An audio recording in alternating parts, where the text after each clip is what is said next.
Assalamu alaikum. Good morning.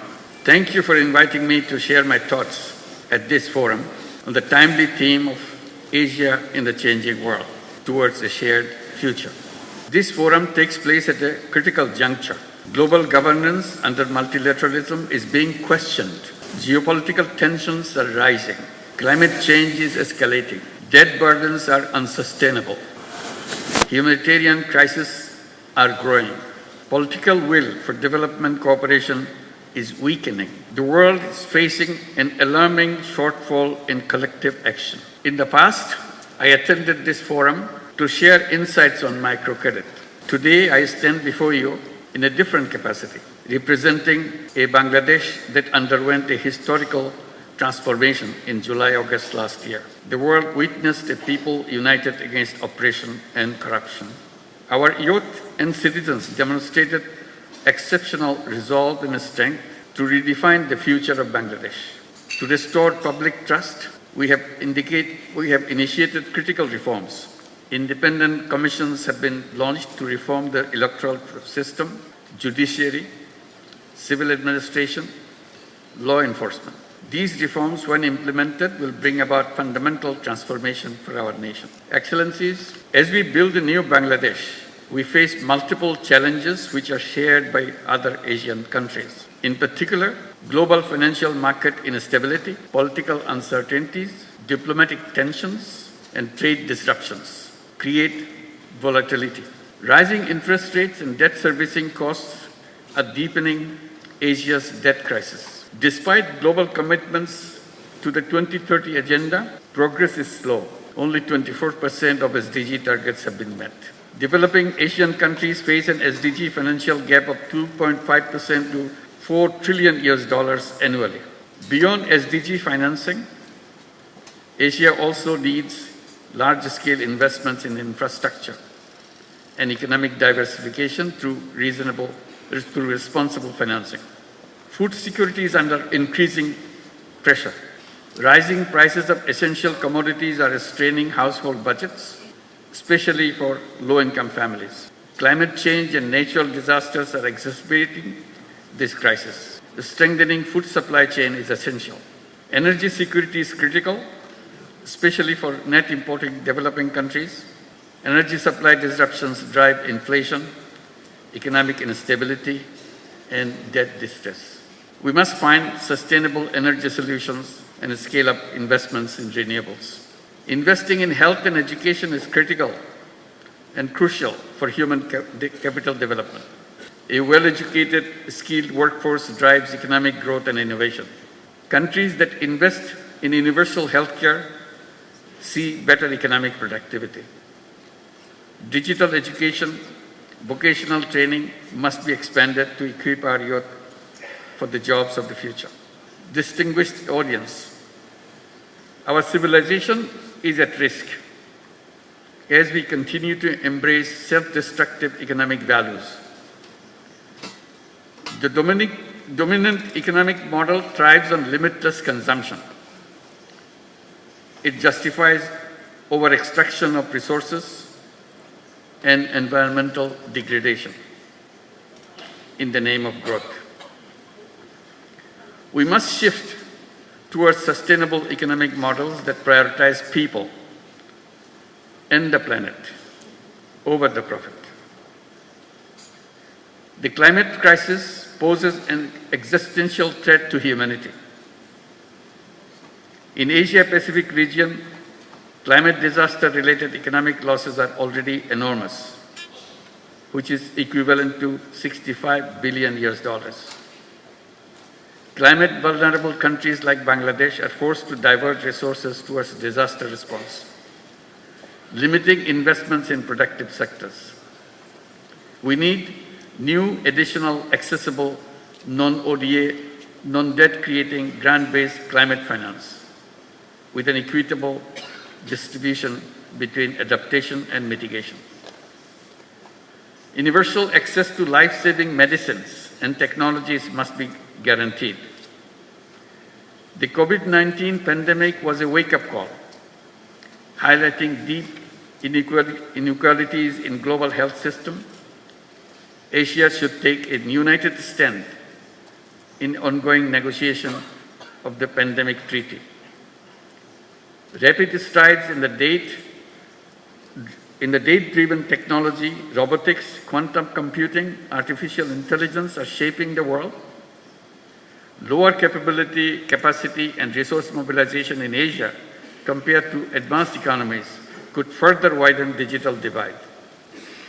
Data sovereignty and security remains critical concerns. If technology evolves irresponsibly, it could pose existential risk.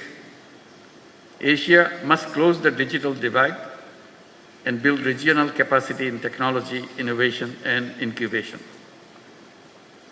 Ladies and gentlemen, Asian cultural diversity, with its rich tapestry of languages, traditions, philosophies, customs, is a testament to the resilience and creativity of human civilization. The philosophies of Islam, Confucianism, Buddhism, Hinduism, among others, have shaped the global thought, offering unique perspectives on morality, governance, and human spirit. Asia's civilizations have flourished by embracing diversity. Over the centuries, the vibrant exchanges of cultural diversity has not only impacted on the region, but global influence. The melding of tradition and modernity, the respect for ancestral wisdom, alongside cutting-edge innovation, creates a dynamic energy that propels the region forward while honoring the deep historical roots. Asia's demographic dividend presents immense potential. A growing workforce, particularly young people, can drive innovations and productivity. We must provide them access to finance for entrepreneurship and sustainable solutions. Investing in human capital and in education system aligned with the evolving global job market will shape Asia's future competitiveness. Women's labor force participation in Asia remains low. Gender gaps persist in leadership and decision-making. We must remove barriers to women economic empowerment and ensure equal access to opportunities. In today's polycrisis world, wars and conflicts erode rights and disrupt economics. The genocide in Gaza continues despite global condemnation. The crisis in Palestine is not just an Arab or a Muslim concern, it is a humanitarian issue.